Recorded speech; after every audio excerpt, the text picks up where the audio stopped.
And we now welcome to our telephone microphones Hornell Democratic Chairman and Hornell IDA Chairman, Sam Nasca. Sam, thank you for calling in. My pleasure, Brian. Always great to chat with you.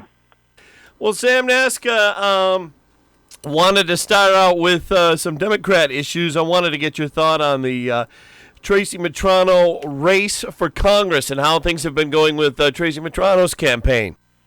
Well, she's been all over. I don't think there's any place she hasn't been. Opportunity to talk to people. I look at it like she has an excellent chance of succeeding this time. As you recall, Brian, she in the last 2 years ago election, she was able to garner over 100,000 votes to Congressman Reed's 125,000, 130,000, somewhere in there. So I'd like to see that a pretty active race, and maybe closer than some people think. Now, the seat she's running for is the Tom Reed seat in the House. Congressman Tom Reed, we quoted in our news that you heard just moments ago, for Congressman Tom Reed, the reopening really is not happening fast enough. And also, Reed says that it's good that they're pulling back on twice-a-week nursing home COVID-19 testing. But, again, that has not happened fast enough for Congressman Tom Reed. Your thoughts, Sam Nasca? I don't agree with that because there's so much involved in the reopening mandates, developing a plan, the safety plans that they've developed that all of the entities involved in the reopening must adhere to. You have a whole host of mandatory and recommended best practices that these industries must adhere to as far as hygiene, personal protective equipment, procedures, all of that. And it takes some effort to get these entities to become familiar with what's involved. And I think the way the governor has laid it out is the way it should be laid out because we don't want another wave of coronavirus, and he has been very cautious, and I think the results reflect that cautiousness because we're headed in the right direction. Some states are not headed in the right direction, like California and Texas and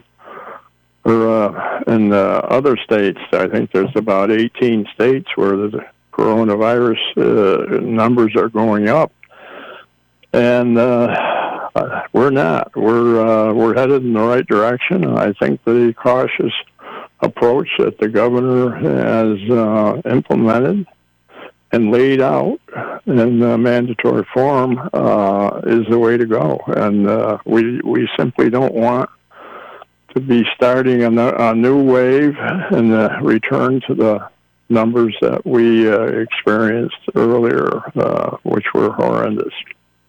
Some of the conservative talk show hosts, Sam Nasca, have really piled up on Governor Andrew Cuomo and his handling of the COVID-19 in relation to nursing homes.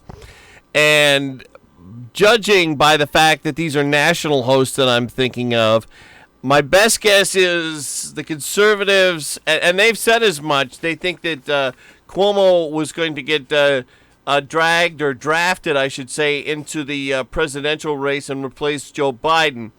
And they were kind of taking preemptive shots against Governor Andrew Cuomo, I think. Now, Cuomo has made it very clear he is not going to run for president, that Joe Biden is the candidate. And Biden pretty much has the June 23rd primary all sewed up on the Democrat side. Question for you. Do you think in 4 more years or 8 more years that Cuomo would consider running for president? Yes, I think he would. He's young enough.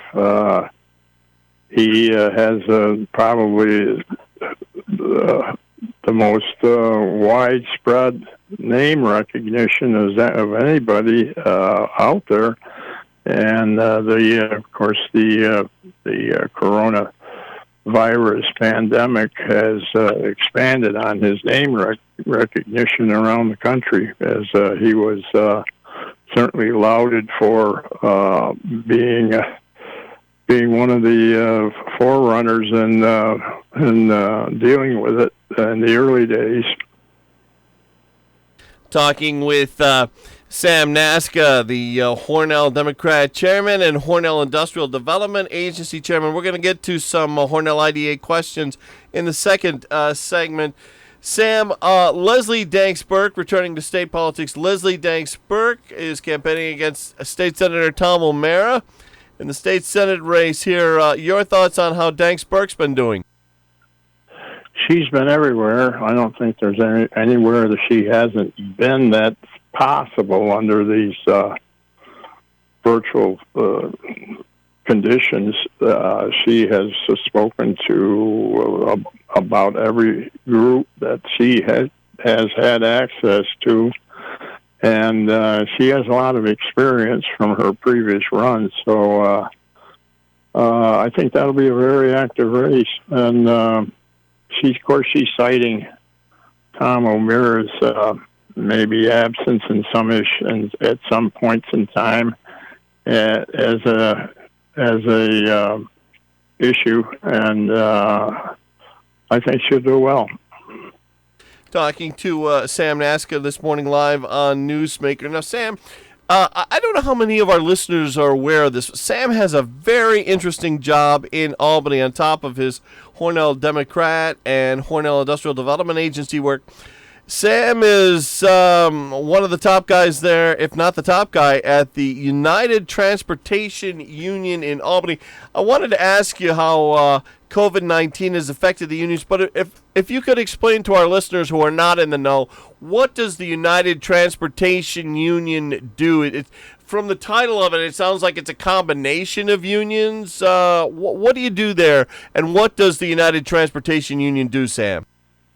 Well, we represent transportation employees in the rail, bus, school bus industries throughout the state, and we have membership. We have membership throughout the state, from Jamestown to Long Island and Binghamton to Rouse's Point, and we do everything from arbitrations to negotiations to mediations and safety and health.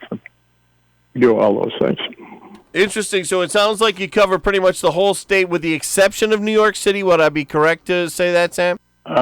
We have a little piece of New York City, like the transit authorities, such as the Staten Island area, and that sort of thing. We have Amtrak in New York City, operating in both directions, and stuff like that.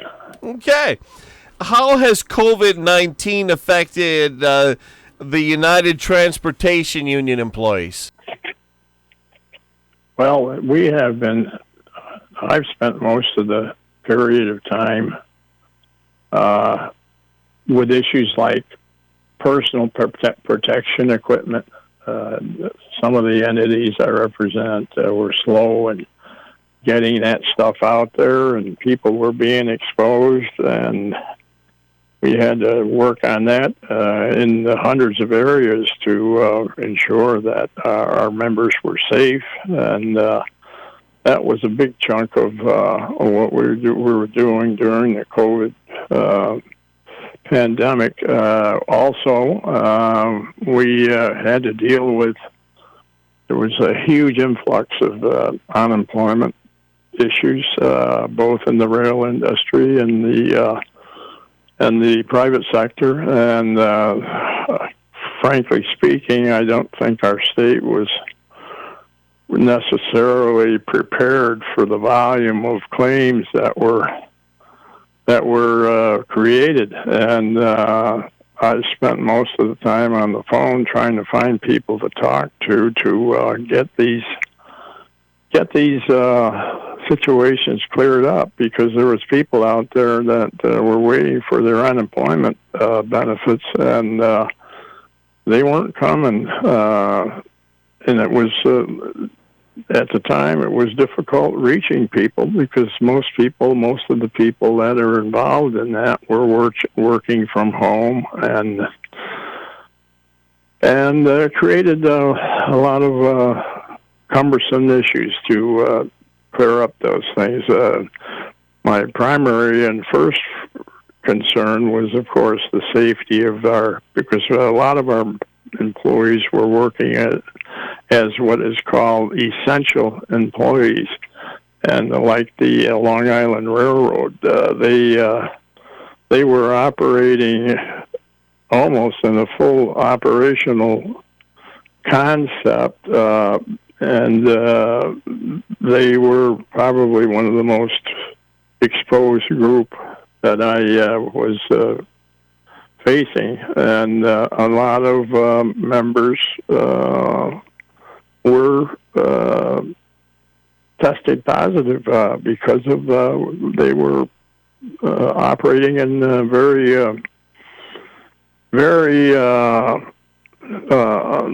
situations where they were subject to exposure.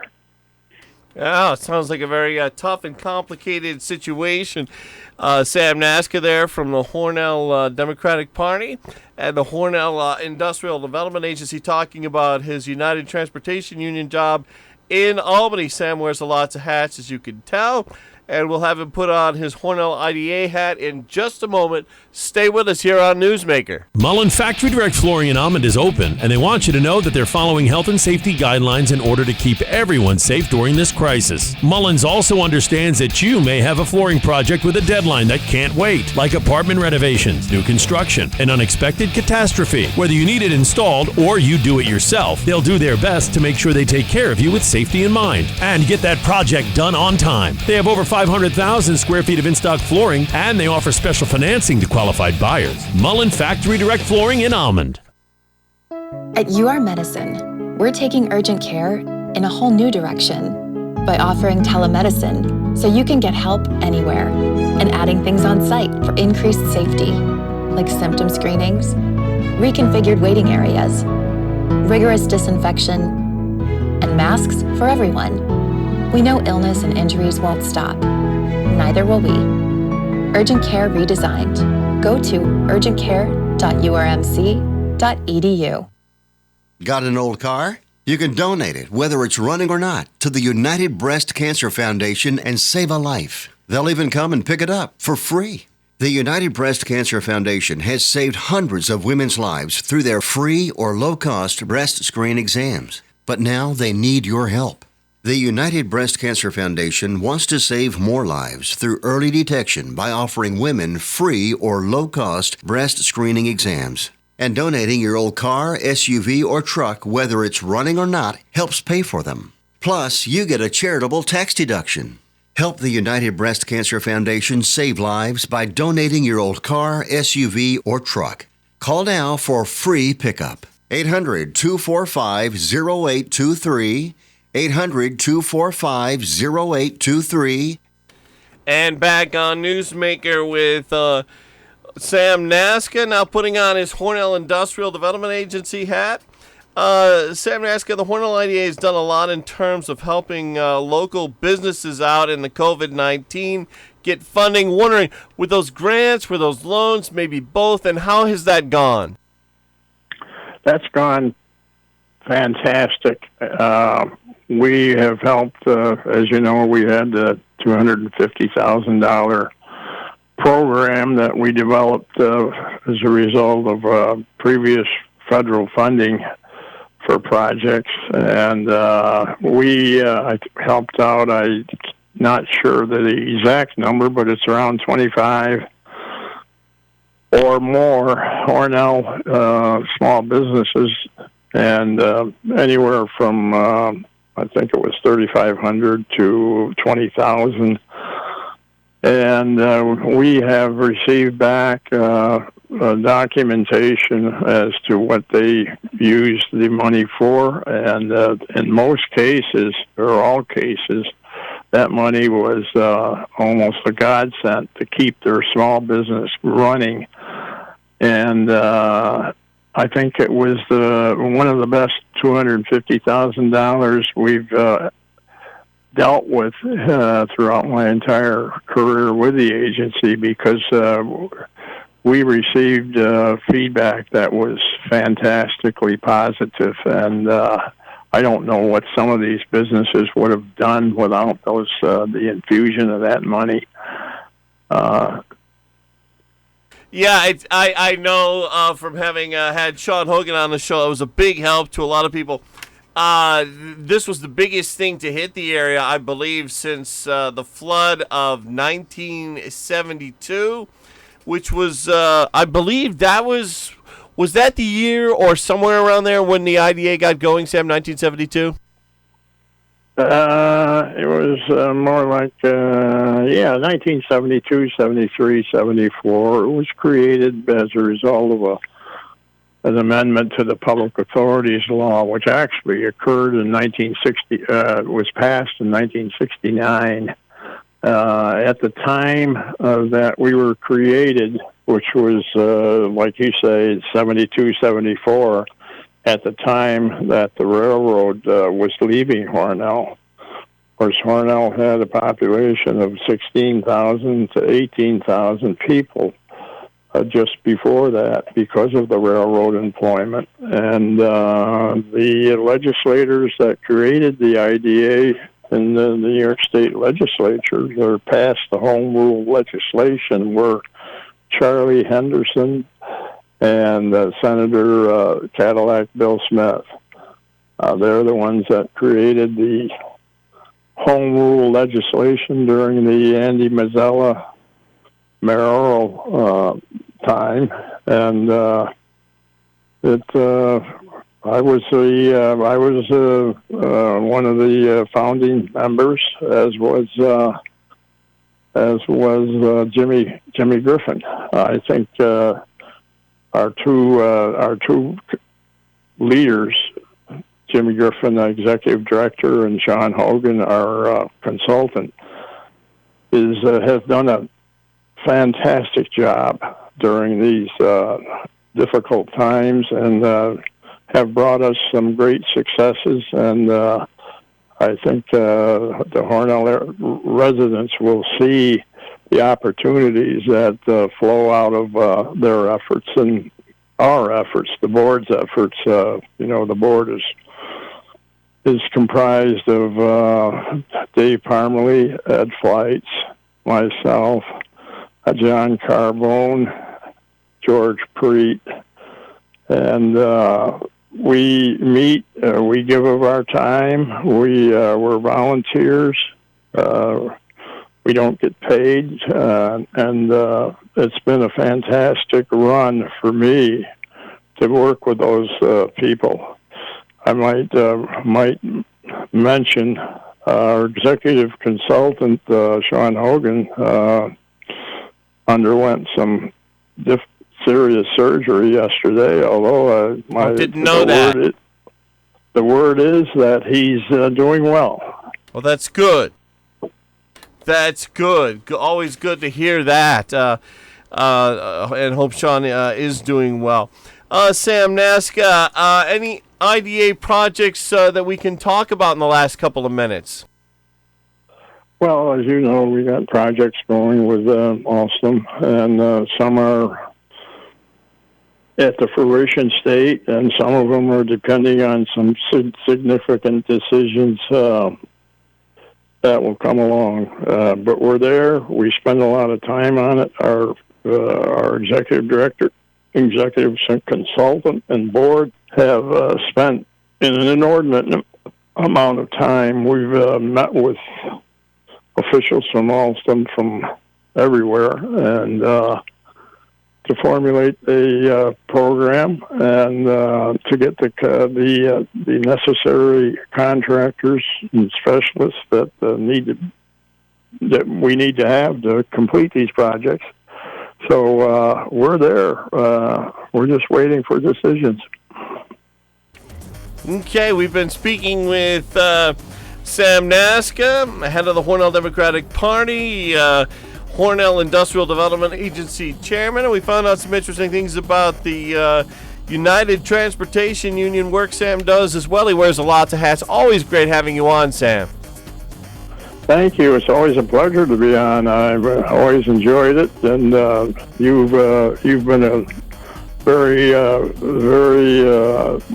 positive host. Your questions have always been good, and I enjoyed trying to answer them. Well, thank you very much, Sam Nasca. It's AM 1480 WLEA Hornell. Stay with us. We've got Assemblyman Joe Giglio coming up next.